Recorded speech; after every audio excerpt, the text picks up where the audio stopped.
মৌসুমী বায়ুর প্রভাবে রাজধানী সহ দেশের বিভিন্ন স্থানে আজও বৃষ্টি হচ্ছে। দেশের বিভিন্ন অঞ্চলে বাড়ছে নদ নদীর পানি। সিলেটের গোলাপগঞ্জে টানা বৃষ্টিতে টিলা ধসে একই পরিবারের 4 জনের মৃত্যু হয়েছে।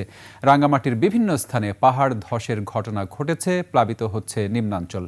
নারায়ণগঞ্জের রূপগঞ্জে 7 গ্রামের 20,000 মানুষ পানিবন্দী। ময়মনসিংহের মুক্তাগাছায় টানা বৃষ্টিতে মাটি সরে গিয়ে ব্রিজ ভেঙে পড়ায় দুর্ভোগে প্রায় 1,200,000 মানুষ। প্রতিনিধিদের তথ্য ও ছবিতে ডেস্ক রিপোর্ট। এখন যে কোনো ব্র্যান্ডের পুরাতন এসি বদলে নতুন ওয়ালটন এসিতে উপভোগ করুন 25% ছাড়। টানা বৃষ্টি ও পাহাড়ি ঢলে সিলেট অঞ্চলে নদ নদীর পানি বাড়ছে। সুরমা, লোভা ও কুশিয়ারার পানি বিপদসীমার উপর দিয়ে প্রবাহিত হচ্ছে। পানি উন্নয়ন বোর্ড বলছে, উজানে ভারতের বিস্তীর্ণ পাহাড়ি এলাকায় বৃষ্টি অব্যাহত থাকায় পানি আরও বাড়তে পারে। এছাড়া সিলেট মহানগরে অন্তত 15টি এলাকা জলমগ্ন হয়ে বাসাবাড়িতে পানি ঢুকে পড়েছে। সিলেটের গোলাপগঞ্জে টানা বৃষ্টিতে টিলা ধসে 2 সন্তান সহ বাবা মায়ের মৃত্যু হয়েছে। ভোর রাত 4টার দিকে উপজেলার লক্ষণাবন্ধ বক্তিয়ারঘাট এলাকায় এ ঘটনা ঘটে। রাতভর টানা বৃষ্টিতে হঠাৎ এ টিলা ধসে পড়ে। এতে পাদদেশে থাকা একটি ঘর মাটির নিচে চাপা পড়ে। পরে ফায়ার সার্ভিস, পুলিশ ও সেনাবাহিনী এসে 4 জনের মরদেহ উদ্ধার করে। ভারী বৃষ্টির কারণে রাঙামাটি চট্টগ্রাম সড়কের সাপছড়ি শালবাগান এলাকা, কাপ্তাই বড়ইছড়ি সড়কের কয়েকটি স্থানে পাহাড় ধসের ঘটনা ঘটেছে। রাইখং, কাচলং ও কর্ণফুলী নদীর পানি বাড়তে শুরু করেছে। সাপছড়ি ইউনিয়নের নিম্নাঞ্চল প্লাবিত হয়ে 6 গ্রামের প্রায় 2 শতাধিক পরিবার ক্ষতিগ্রস্ত হয়েছে। পাহাড়ের ঝুঁকিপূর্ণ স্থানে বসবাসকারী 156 জনকে ইতোমধ্যে আশ্রয় কেন্দ্রে সরিয়ে নেওয়া হয়েছে। গত 3 দিন ধরে টানা বৃষ্টি হয় রাজবাড়ীতে আবাদি ফসলি জমিতে বৃষ্টির পানি জমেছে।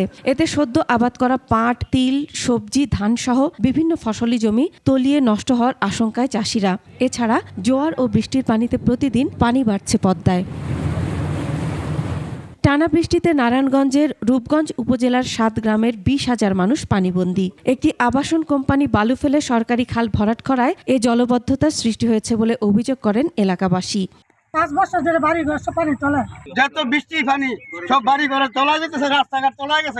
আমার সব বালু ভরানোর পর থেকে পানি নিষ্কাশনের যে ব্যবস্থা এটা বন্ধ হয়ে গেছে। পরিদর্শন পরবর্তী যদি প্রজেক্টে না থাকে বা থাকে অতি সত্বরই জলাবদ্ধতা নির্মূলের জন্য পদক্ষেপ নেওয়া হবে। টানা বৃষ্টিতে পানির চাপ বেড়ে গিয়ে গেল শুক্রবার বিকেলে ময়মনসিংহের মুক্তাগাছা উপজেলার আইমন নদীর ওপর নির্মিত ব্রিজটি এভাবেই ধসে পড়ে।